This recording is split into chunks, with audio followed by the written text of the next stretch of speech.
Hey there, it's Steve from Serious Keto, and in this video, I'm going to give you a behind-the-scenes look into the Serious Keto test kitchen.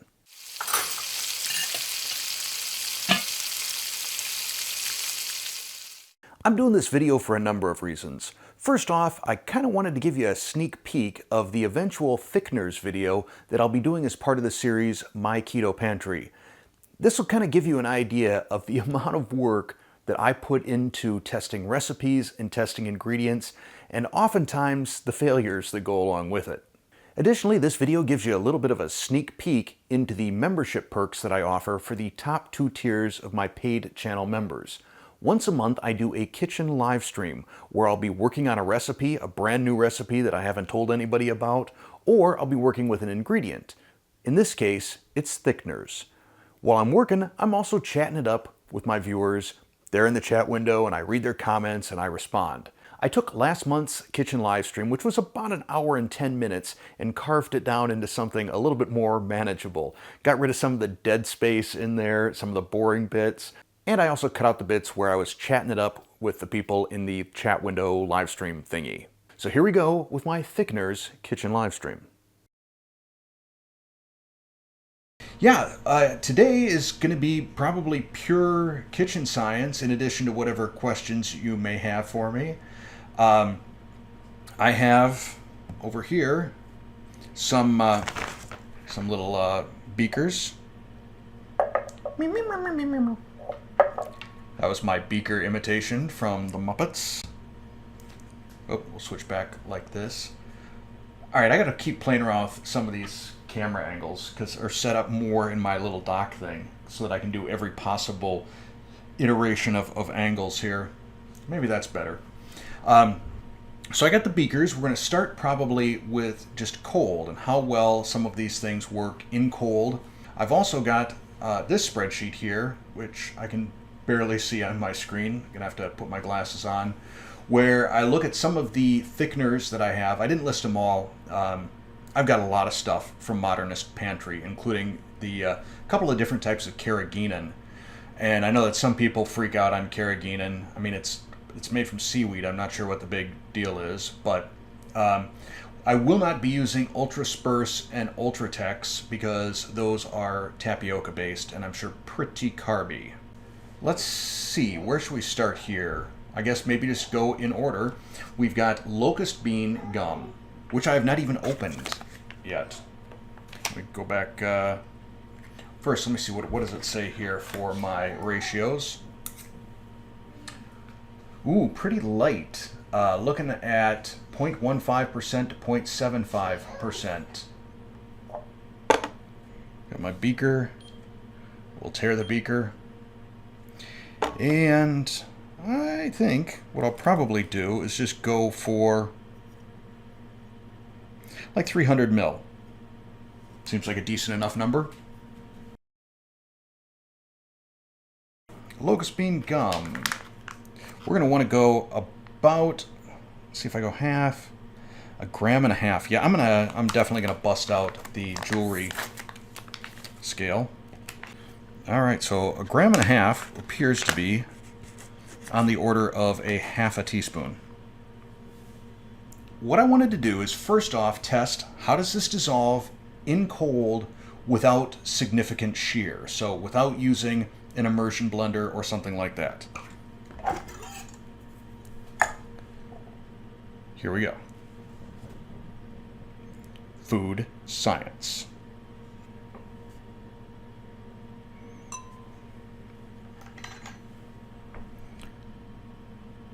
So it's not especially clumpy.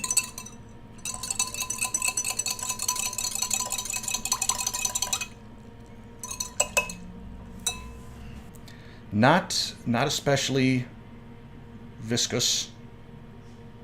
Let's see if there's any weird taste to it.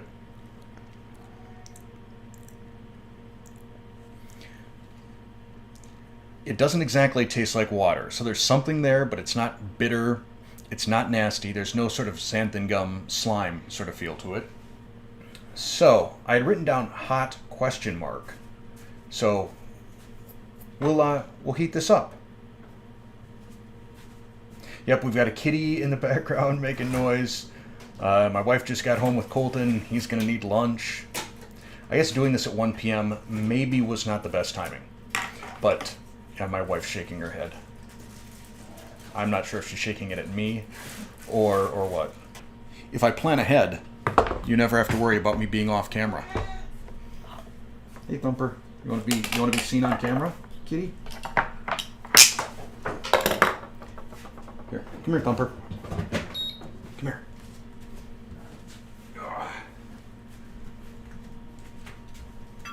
Say hello. Say hello. Say hello to people. This is Thumper. He sleeps right pretty much next to my head, except usually I don't get the face. Usually I get the other end is what he likes to stick by my face. Not awesome. All right, and hopefully the mic doesn't pick up that that total high-pitched noise that seems to come off of induction plates. And what did this say about interactions? Elastic with xanthan or my alginate. Where's that? My sodium alginate. So that might be fun to try in a couple of minutes. All right, we are at a full boil here, so I'm going to take the heat off. And in the meanwhile, we will move on to whatever our next thickener on the list was.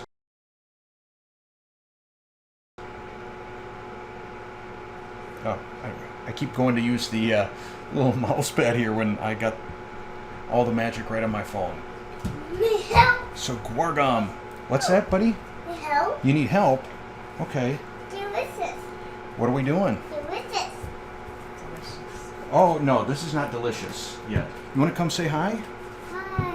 Here. Come on. Up we go. Ah! Who's that? Cookie. Yeah, can you wave? You say, hi, everybody. Hi, everybody. Okay. And you needed some help with the iPad? iPad? Yes. Do you need help with the iPad? Okay. All right. Okay, all right. Okay, all right. So Guar gum is next. So again, I'm going to go with about 300 ml. And I'm going to shoot for about 1% on this. So lighter in weight than the Locust bean gum. It seems like a little more powdery. And we'll give this a whisk. Okay, now this seems to have thickened up. We're going to get over to this camera. I don't know if you can tell, but this is looking pretty mucusy right now already. Oh boy, that is some slick stuff right there. The taste test. Very plant-like. I'm not going to say green, but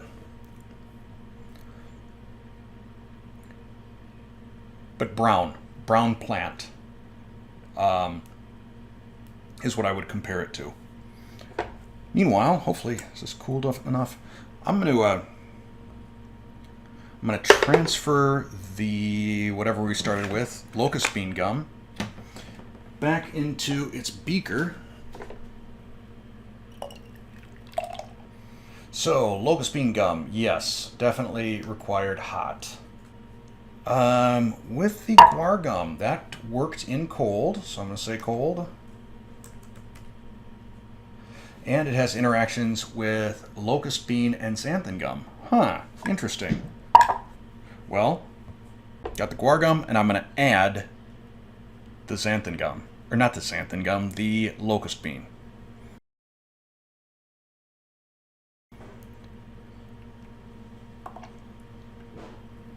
Now, I don't know if you can see here, the Locust bean, there is some sort of like particulate floating around. Now, I think generally this is used, if I recall from my spreadsheet, it's used in ice cream to keep ice crystals from forming.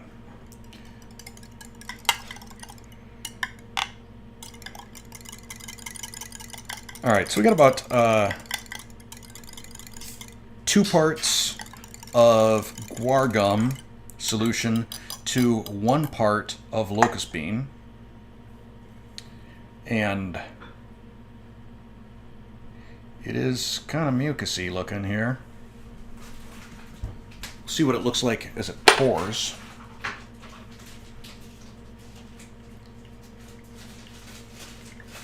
Oh, this looks really quite unappetizing. So here we go.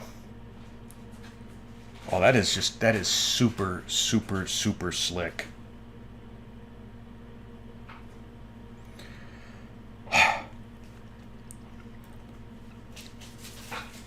Still mainly tasting the locust bean gum. It's a lot like eating a twig. So far I'm going to say we are 2 for 2 on things that I probably wouldn't use to thicken a sauce. Okay, we've got both xanthan gum and perfected xanthan gum. So I'm pretty sure that works best. Well, actually I wrote down both for whatever reason, so I must have tested it in both hot and cold applications at some point in my life. We'll again go with 300 ml. And for xanthan gum, we'll probably go in that 1% range. There's a book, I think it's Ideas in Food, where they talk about doing tests with xanthan gum and water, and how once you get over 1% or 1.5%, that it really starts getting that gross mouthfeel that people don't like. That, really slimy. Good enough. 0.995, we can round that to a gram.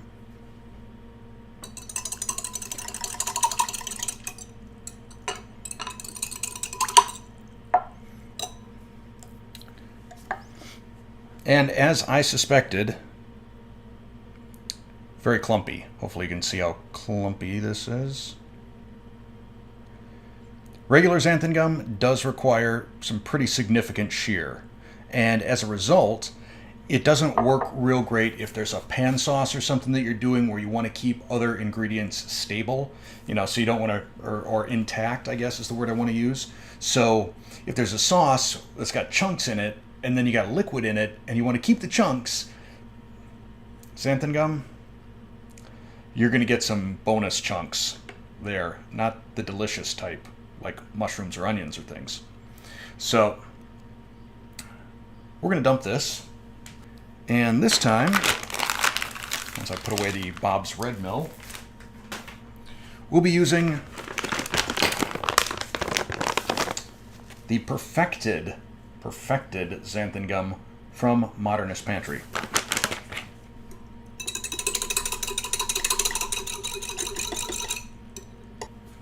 So what we have going on here, it may take a little additional time for this to dissolve, but it's not clumpy. It's sort of powdery, just floating in the sauce. Not nearly as slick as the other two. It's a little bit. I mean, you feel it a little bit. Yeah, it's not like slimy or mucusy yet. Definitely, though, there is a difference in texture. I've had a lot of people lately, it seems like there's a lot more backlash against xanthan gum for whatever reason. Like, people are all anti-xanthan gum in recipes. And I've had some people say that they can't stand the way it tastes. So, I think you know what's coming here.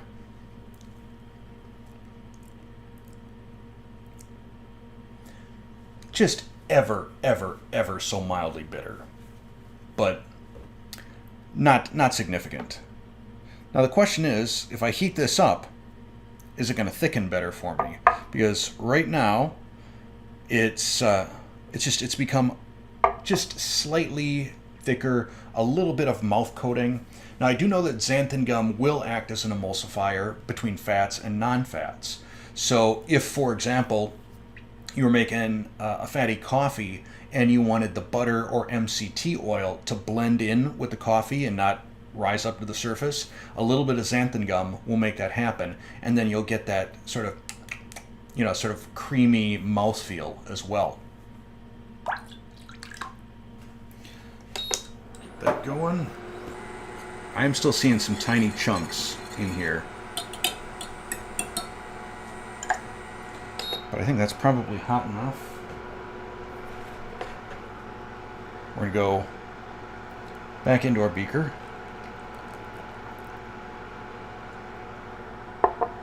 And let that cool a bit. So here's our xanthan gum. I can tell just holding the beaker that it's still hotter than I want to stick my finger into.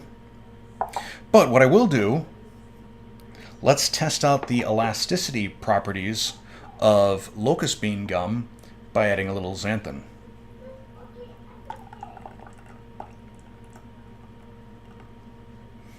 I can tell just stirring this how thick it's getting. Really gummy. Colton is not in a good mood at the moment. Alright, so let's pour some of that into this. Oh man, can you see just how gloopy this is? I don't know if that's a word or not, but man. It's like it's like kind of like collagen, but not yummy. Oh, that is so slimy. Oh.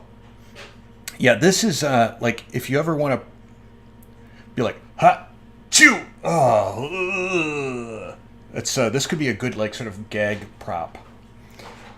Oh boy, am I willing to taste this? Am I willing to try this? Yeah. Here we go.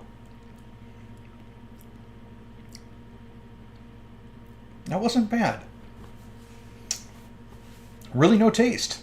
Not much. I mean, maybe a tiny little bitter in the aftertaste. I'm trying to think through the properties that this might have. Like I'm thinking like when you get those Hostess apple pies, that's the sort of thickness that this has. So could you potentially use some apple extract and some allulose and cinnamon and create like sort of a pie filling? Or, and then use this in conjunction with some zucchini or chayote squash. Hey, I should do a giveaway. Channel member giveaway. Who wants some of Steve's homemade snot? Oh, I forgot to look at what it said for the percentages on the glucomannan. 0.5%. Okay. Sprinkle on top. I don't know if I was supposed to dissolve that first. Lots of times when you get out and you're looking these things up on the internet, like the sites that sell these things, they'll say they have an interaction, but they don't say, okay, do I need to dissolve it first? Do I need to, do it within, under heat, etc. My guess, probably based on how this is not dissolving well, is that I might have wanted to first dissolve the glucomannan in water before adding it to my xanthan gum mixture here. It is does seem to be thickening up.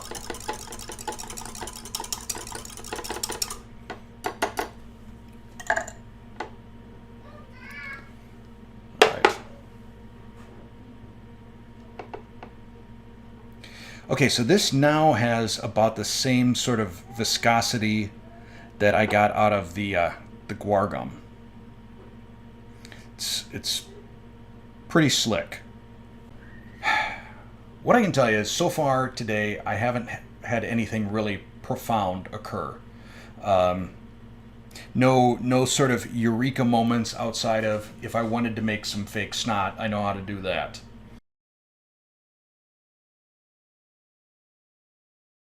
Oh, this is... Okay, you got to see this. So as I'm going to tilt this. Here, go to the laptop cam. Like, this has now become... This is nuts. Oh! So for those of us old enough, back in the 70s, they had slime in the little green trash cans. I think I've just created that. This is behaving. I think I'm like a little bit more thickener away from actually having slime from the 1970s. So there you go. I know a number of you have been asking for either videos of my kitchen fails or bloopers or outtakes or behind the scenes or just what it's like being a YouTube recipe creator, and I hope that this gives you a little bit of a taste. So if you enjoyed it, hit that like button, and while you're at it, tap join and see what memberships and perks are all about. Thanks for watching.